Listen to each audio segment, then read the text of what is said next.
Yan mga sir, Isuzu Crosswind. Anong year model do sir? 2007 po. 2007. Galing pa si sir ng Tagaytay. Bali ang issue ni sir yan, blackout siya.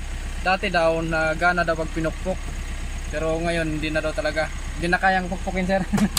Wala na, hindi na talaga. Hindi na talaga gumana. Dati daw patay sindi daw siya, sabi ni sir. Ngayon wala na. Yan, naandar yan mga sir, pero wala.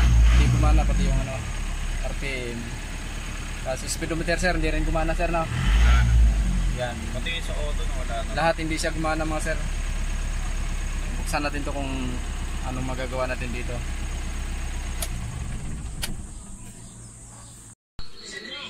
Yan mga sir, ito na yung yung panel gauge ng Crosswind. Yan, bali na buksan na pala ito mga sir, oh. Ayan, oh. Binuksan na ng iba dati. Yan, nilagay yung dito, oh, yung lock nya. Binali. Tapos may mga hinang na siyang panibago mga sir sa likod.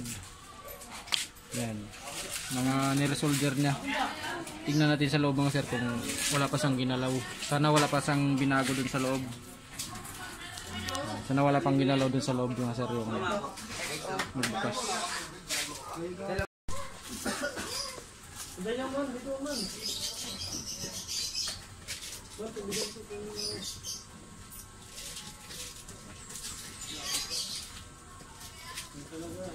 Hindi malamig.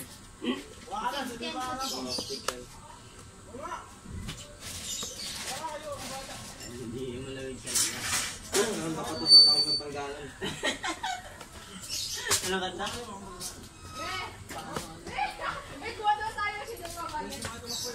Ina, wala di ka lang bubayad. So, malamang, magabuga ka. Ano ba yung Pero wala ka dyan. Yung mga sir na buksan na nga to, wala na, hindi na siya silyado, oh. Dapat may silyan dito. Silyado dapat dito ito, nakadikit. Pero wala na, tanggal na. Isang dalawang po.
Yan mga sir, ayos na yung yung panel gauge ng Isuzu Crosswind galing pang Tagaytay si sir. Yan.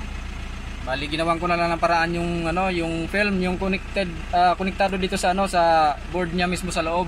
Yung film galing sa likod ng mismong panel gauge kasi putol-putol, hindi kayang hinangin nalulusaw yung film, kaya ang ginawa ko, ginupitan ko na lang.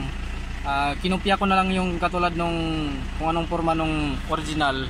Buti umabot pa sa sa mismong board. Nice na. Mana na. Isa pa. Yun, gana na pati odometer sir, gana na.